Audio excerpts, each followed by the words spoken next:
Peace. What's up, y'all? It's Ra. Welcome back to Trill Alchemy.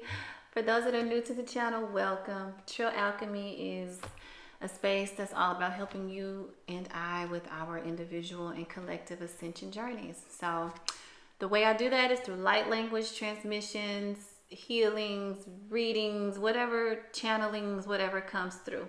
Today is going to be more of a lesson. So sometimes I teach, sometimes I preach, and sometimes I cuss. All right. But today is going to be definitely a lesson. It's a channeled lesson. It's something that has been attempting to come through for a few days, and I couldn't get into the flow of it until this morning. These are timeless messages, but I am going to give a date stamp for today because it's December 31st, 2021. And so, as you know, there's a lot going on in the world, okay? And I have some invitations from people, like, let's hang out on New Year's Eve, and I normally don't do too much, but this time, this year, this day, Spirit was especially particular with me and wouldn't let me accept no invitations. Y'all know I'm always talking about how I be down here by myself. And so when I get some invitations, I really was like, oh, I want to accept. But there was just this like nagging reminder or something pulling me saying like, no, I need for something, something got to come through for you tomorrow. So, which is today. So I had to really think about myself, my energy, where my energy has been. And part of the reason why I haven't been doing videos as frequently is because my energy, I'm finding, is always in this state of like constant balance of knowing. Okay, so here it is. Okay, so when you have an awareness and you have a keen awareness of what's going on, you have a keen awareness of of most of the energies at play. You have a keen awareness of what's truth and what's not, and you also have to play your role in a system that is on the outs. It was never meant to be. It was never righteous. But you still have to play your role in it because that's how you survive, and you have responsibilities in that realm. But at the same time, a lot of people are in that position. But at the same time, to have to balance that with the responsibility of creating a new timeline is intense. Okay, so there are, a lot of us that are in this collective at this time. Especially if you watch these videos, then you have some level of understanding of your role in shifting the timeline. So today, what we're going to talk about today, we're going to talk about shifting the timeline. We're going to talk about the line being drawn in the sand. We're going to talk about the black cube versus the pyramid of light, and we're going to get into some quantum physics on what it means and how to actually shift the timeline. Okay? All right. So this message is brought to you by the first 6 cards of the major arcana. And they're going to walk us through the lesson today. We got the Fool card, the Magician, the High Priestess, the Empress, the Emperor, and the Hierophant, because we've touched on all of these energies at some point individually, and now we're going to put it together because here are your timeline shifters right here. Okay? All right. So let's talk about it. Where do you stand? What line of the sand do you stand on?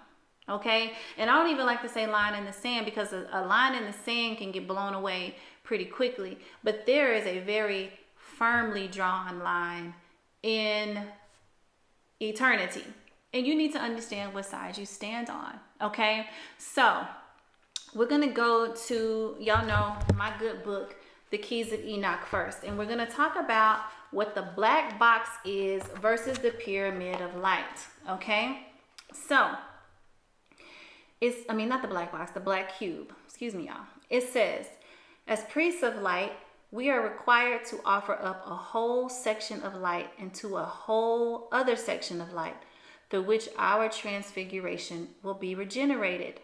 Thus, our I am pyramid of sevenfold brightness. Hold on, y'all.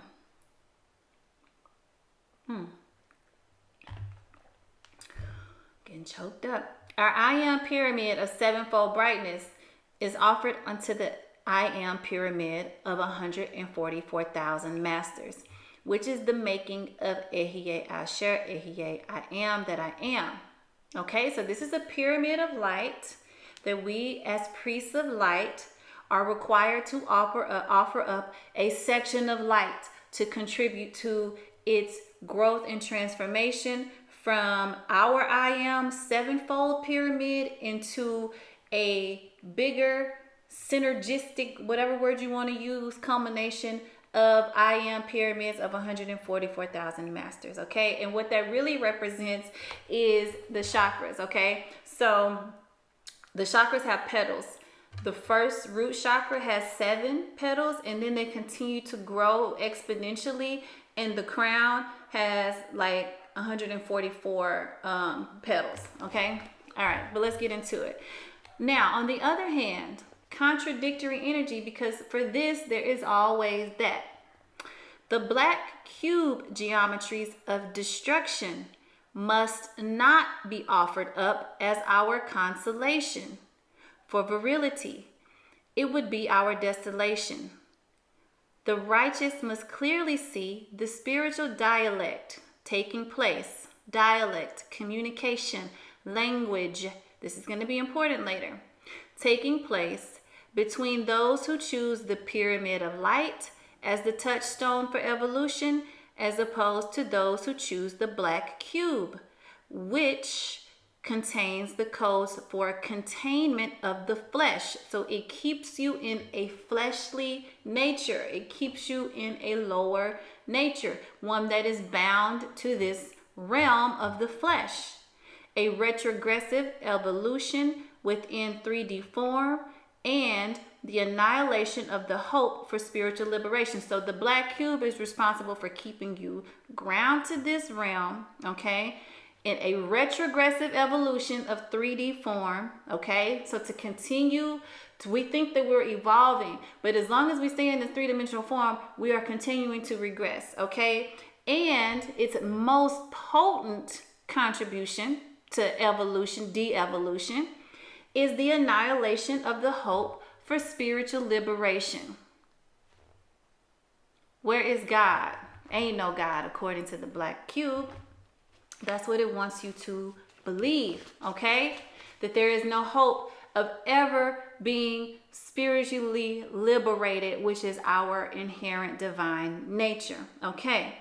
So, going on, it says, and so we have to talk about there's 2 sections or groups of energies that kind of facilitate this energy. There are the Urs and the Els. Urs as in Lucifers, which are fallen angels, and Els, those that belong to the Creator. So listen to this. For this reason of glorifying our universe in the image of the universal light of the Father, the office of the Christ head was established to overcome the creations of the which fell out of the Father's grace through a glorious Prince of Light, who took the Father's love and created his own throne and dominion in the image of himself. Lucifer, the which sought honor and dominion first. So things that are done according to Luciferian principles. I got some books on the Luciferian religion, and really it's very worldly, okay? It's like, okay, it's all of the principles that you hear, and a lot of us practice and preach of, let's see, how do they put it? It's all about creating in this realm so that you can have dominion over this realm. But a lot of what we do when we are seeking to attain money and power and those sorts of things are Luciferian principles, okay? It says the which sought honor and dominion first and love second. Thus, the order of Luciferian creation extended itself to the regions of the outer universes through emissaries of light and vehicles of destruction to serve the fallen angel, the fallen light, Lucifer. So Lucifer has his that are continuing to reinforce this black cube mentality, energy, thought form that has been dominating this realm for a very long time. At the same time, the source, the I am that I am, has its emissaries of light, the angels, the elves, which, as you know, do the bidding of God's word. Okay, God's word. Okay, so now where do we stand? Because I'm telling people that the line has been drawn. See, we have been able in the past to straddle the line because it wasn't a very defined line, right? And then those with the energy were very much in control. We hadn't reached a critical mass over here on this L side, and there wasn't this pressure, so there wasn't the tension. You could frolic over here in this domain freely, attain all of the riches and trappings and things of this earth. And I'm not against abundance at all, but you have to understand what line of the sand you stand on, what timeline you are contributing to, because one timeline in particular is running out of time. Okay, so what do I mean when I talk about timelines? Okay, how do we create timelines? How do we change timelines? And there are two elements that contribute to the creation and the change, and the creation, and I'm going to say the what is it called when you sustain something? The continuance of a timeline. Those are your thoughts and language. Okay, so y'all bear with me. And so the whole purpose of this, though, is to understand in one timeline, the role that you have played has been on the effect end. Okay, so think about cause and effect. In the old timeline that was under the dominion of the influence, okay, you were only at the effect end. You were not a contributor to the cause end, okay? You just received what you received. We finally started waking up and saying, oh, I can impact this. But then we still were under the dominion of the ideology. And so when we started to create, everything that we said we're going to create is for me, me, me, me, me. Now, as that timeline is shifting and ending, okay, we are recognizing who we are as the creators of the timeline on the causal end of the timeline. And so this is why going into this new cycle of time that we're entering in, it is so important, okay, for us to be aware of which line of the sand we stand on. Okay, so let's talk about timeline shifting. Let's get into some quantum physics, just light touch, okay? I talk about this a lot. Okay, so we're conscious. We're beings of consciousness living in the conscious field of energy. And the conscious field of energy is literally a field of pure potential where there are unlimited potential realities for us, and those get expressed as waveforms. Now, what happens when you could become conscious? Okay, so being conscious is being awake. It's being aware so that you can observe all of these unlimited realms of potential, and they begin to formulate a reality through our observations, okay? So when we get these realities of past, present, and future and they line up, then it creates a timeline. So everybody has an individual timeline that they are creating, and then all of these individual timelines are contributing to a collective timeline that's being played out, okay? So now, if we are in a sea of unlimited potential, how does our consciousness know which reality to create? What's going to be next? You blink your eyes, what's going to show up next? It's a feedback loop, a feedback mechanism that gets realized through our choices. So every moment of every day, you are making a choice. Those choices It broadcasts back out to the conscious field. A conscious field returns that with a version of reality. Sooner or later, that conscious energy accumulates enough to shift a timeline. Okay, and so that's why when you put forth thought, action, word towards a specific end goal with consistency, it ultimately will change the reality and come back to you in the form of a collapsed waveform or a manifestation. Okay, quantum physics. Okay, all right, so here we are with the tarot. Let's start off with the first card, the Fool card, because he represents that realm of unlimited possibility. Anything can happen, okay? He hasn't made any choices. He doesn't yet even know that choice is available to him because he's about to walk off the cliff, oblivious, right? But it's unlimited potential and a lot of innocence, okay? So what happens next?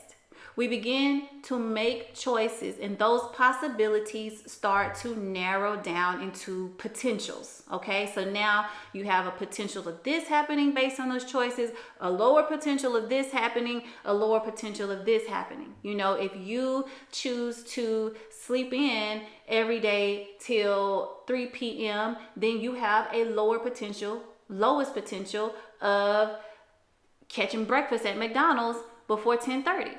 Right? You have decreased those potentials. Okay, so that's not something you want in your reality, obviously. Okay, bad example, but anyway, like I said, enough of those choices once you make those choices, it starts to then zero down into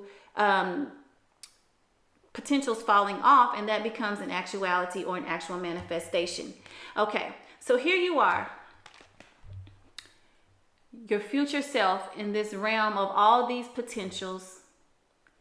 And God's law is universal, that whatever you put out there is going to come back to you. So in every realm of potential, that potential reality has a very good chance of coming back to you. So this is where you realize yourself as a magician, because those future yous are sending back all of the resources for that potential reality to come back to you. So here you are, the magician, with unlimited infinity potential here, and every resource that he needs to make this happen. That's the next card in the tarot. Okay,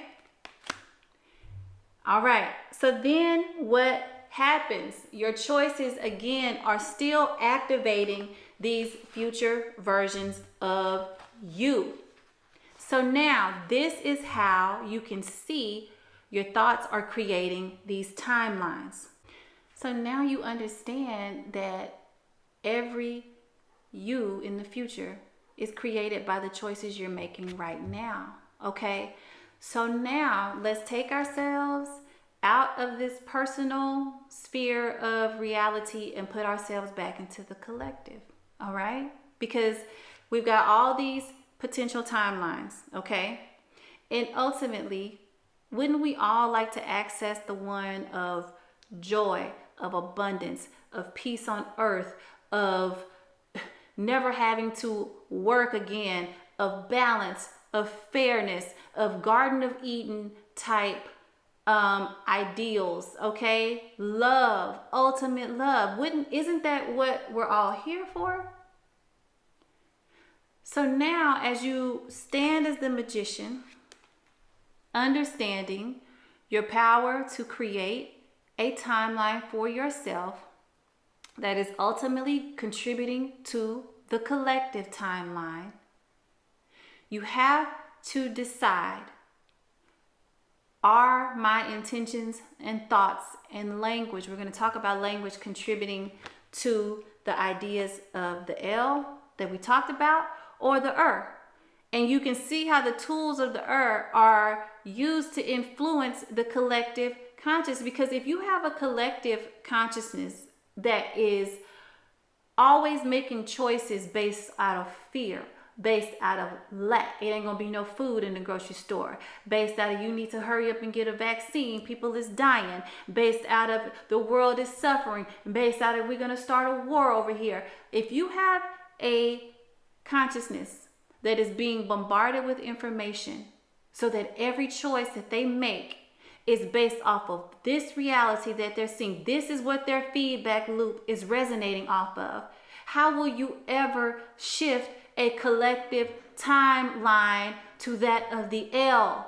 So this is how you have to stand as a spiritual warrior and understand your place here, because the rest of the world is on a different feedback loop. You have to have a set of nuts to stand over here and say, my feedback loop is going to be in total opposition to what the world is telling me it should be, what the world is telling me it has to be.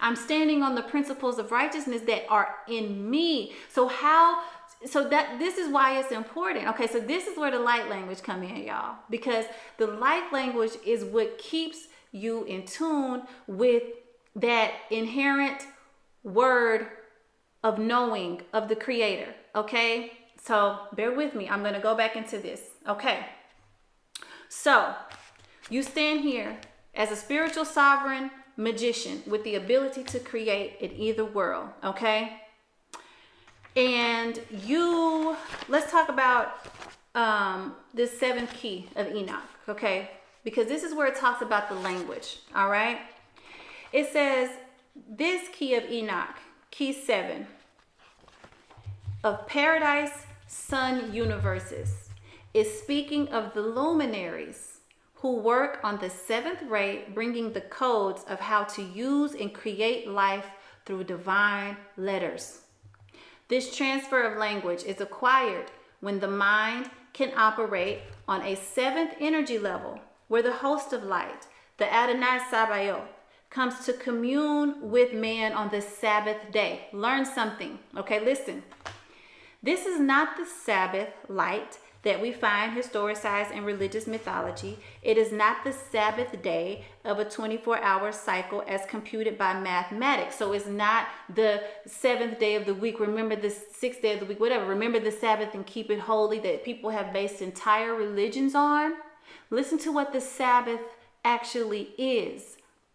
The Sabbath is an eon of creation. Do you know how long an eon is? An eon is 1 billion years. So we are in the 7th eon of creation. Is an eon of creation by which the consciousness of man is directly aligned by the higher thought forms of the 7th ray of creation. The Lords of Light come on the 7th ray to harmonize the greater image of the Adamic seed with root races that have evolved from this star creation, and they bring the teachings directly from the throne of Yahweh, the Creator. They use the language of the throne, the linguistics of the living light, to harmonize the evolutions of the first 6 eons of creation into the image of the Father. The teachings of light are sent down from the higher worlds to the planetary creations in the higher language of light, which communicates through pulsating geometries of light or ideographic cybernetics. Ideographic cybernetics are images in your mind. So it's talking about communicating in a language of light that first speaks to you through pictures in your mind. How do you get pictures in your mind? Through what? Meditation, okay? Meditation is not just about you being able to calm yourself down and control your emotions and bring forth riches and all of this shit that we make it about in this mundane world. This is telling you right here how you receive the light language. These teachings of wisdom are the teachings that are going to shift the collective timeline. These teachings of wisdom are given to allow man to have communion with other planets of intelligence. The essence of these teachings was given in the past, before the fall of man, before we fell into the timeline. However, with the corruption of man by the fallen brotherhood, man was taught through false teachings how to use this language of light for space and planetary warfare. Through the use of these fallen teachings, a new species was created to do the work and chores of the planet. Only when man is able to be the Christ light once again will he be able to use the language of light and be a co-participant in the higher worlds of light. He will then acquire the language of the light of the sons of light. He will acquire the language the sons of light use, in which the first members of the Adamic race had when they originally came to the planet. And this is why Enoch is speaking to the human community at this time. The human mind is to be prepared to enjoy the dimensions of communication as the high priestess, where you are creating the world behind the veil, where you are creating and talking and receiving the wisdom from other planets of other divine entities, okay, that were originally present for the prophets and priests, scientists who walked upon the earth. I'm almost done, y'all. Enoch told me the language of the throne works as instant communication with the infinite mind, using ideographic and pictographic cybernetics. This is a language of light symbols which works with more than two-dimensional forms. Listen to this. Listen. Therefore, human thoughts can achieve synchrosimilarity in other time zones of consciousness. You can achieve synchronization with other timelines. How? By collectively engaging in the light language on an individual and a collective basis. In other time zones of consciousness, by stabilized confirmations through the language of light.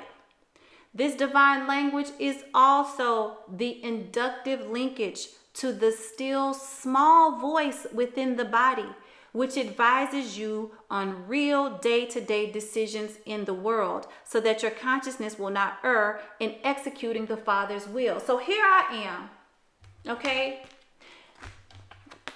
tormented because I'm understanding this role as the magician, and I'm telling you I'm in this tension because I know I got to create over here, but I still got to maintain my assignment of building this kingdom, reestablishing this kingdom here, which is what we are all here to do.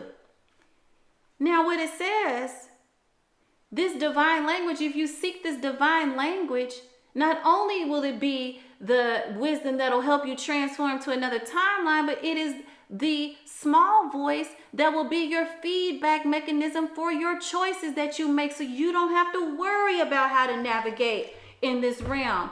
Once you fall into your role and understanding as the high priestess, seek ye first the kingdom of God, and everything else will be made manifest unto you. But here we go, seeking the kingdom of earth first. It's okay.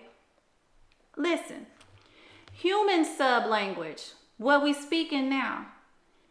Human sub-languages are created by grouping visual fields of basic vowels and consonants. Man does not understand that during these early stages of evolution, his vowel patterns are drawn from a trapped conscious environment. So this language that we speak, when the Bible talks about the fall of Babel, that is when we fell from being able to communicate purely into a trapped, what does it say? A trapped pattern of consciousness in the form of these vowels and consonants that we speak and communicate in. This is not our highest language. Thus, as the soul evolves from the earth's evolution through many spatial dimensions, it changes its language from the vibrations of sound to the language of light, operating on a higher frequency of light. And this key is fulfilled when man is given the language of instruction necessary to take him through Alpha and Omega. Okay? So then here we go. The languages of instruction to take him through Alpha and Omega. Okay? You got the Emperor and the Empress, and they represent your creative potential as man, divine masculine, divine feminine, as both, and developing those skills in this realm. And ultimately, what does that lead you to? The Hierophant. And we talked about the Hierophant representing the Christ energy. And the thing about the Hierophant as it relates to timeline shifting, the Hierophant represents tradition. So he represents the old timeline, the old way of being, the old set of potentials that have been given to you. But what he also represents is the ability to extract a new timeline, because he is the divine counterpart of Sophia, who fell, okay? But he's the redeeming light. So he's still in tune with divinity, and he's able to extract that light through light language and bring it down into something manifest in this physical realm. That's what we're here to do, okay? It says the Father's language is a call to the beloved as a spiritual light moving over the waters of creation, and you are that creation. Okay, y'all. So I know that was a lot of information and a lot of teaching, but I want us, I just bring y'all what I'm going through, and then, something will come to me to help explain it. And so if it resonates, it doesn't. But I'm going to go into this light language transmission with the intention, specific intention of activating. And so if you watch my first video about light language, I talk about how it gets articulated through the eyes, through the voice. For me, it did first start, it first started in my dream state, okay?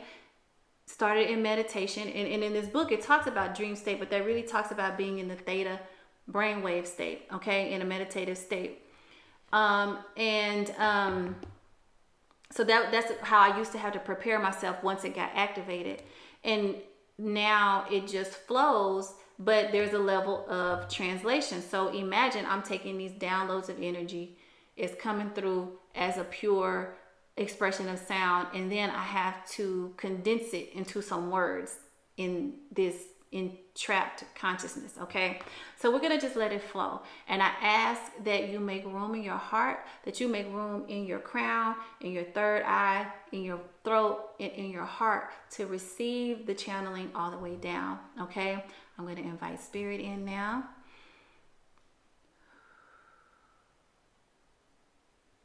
Pia kioto na ayasio na ayokonilio maya kio baya tino saya dinarai.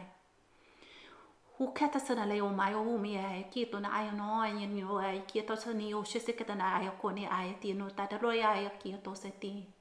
Hai ikio no mayo te ani ka ai ni sut ai sino mai kino payo so taina lia da lia la ia kotana na si.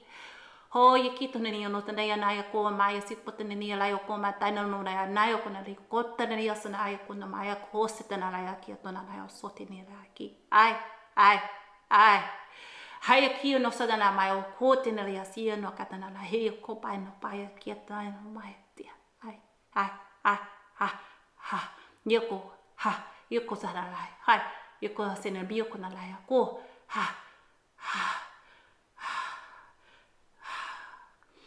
Kio sada la kio to.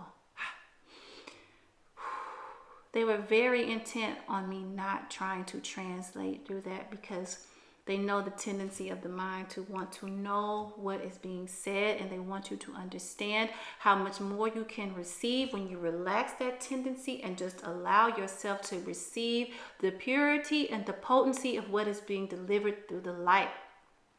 It is far greater than how your mind has to digest it and make sense of it and compartmentalize it and put it over here and save it for later. You were able to receive much more when you allowed your mind to release the need to know. The high priestess does not know. She feels, she sees, she receives. She is penetrated, and she is the one who penetrates. So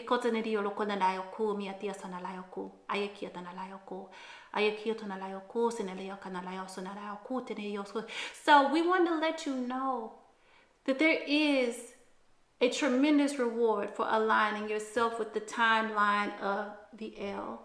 They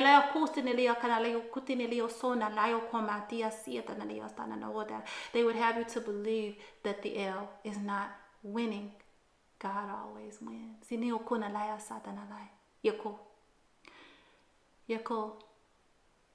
Yako sinalayako tenalayoko. It says there will be those that will hear, there will be those that will know, there will be those that will receive, and there will be those that will laugh. And for those that will laugh, you will not gain the tools required for ascension. It is simple. You have chosen your line in the sand and you have chosen where you stand. But for those who allow the penetrative power and light of the Creator of the El to flow through you, to work through you, to be magnified through you, there is great reward. So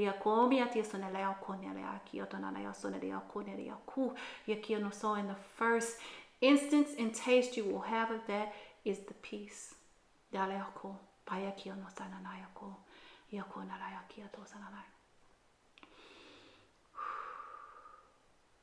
They also want you to know that they understand how difficult it is to be in the position of the one who ushers this in. See, our children have an advantage because they get to be recipients, right? But to be an actor and an agent of change, okay, at the same time, a participant and an agent of change at the same time, not just on the receiving end, it takes a great deal of skill, of courage, and of spiritual fortitude. And they need you to know that they recognize that in you, and they pray that you recognize that in yourself as well. All right, y'all. I appreciate y'all time. I'll holla. Peace.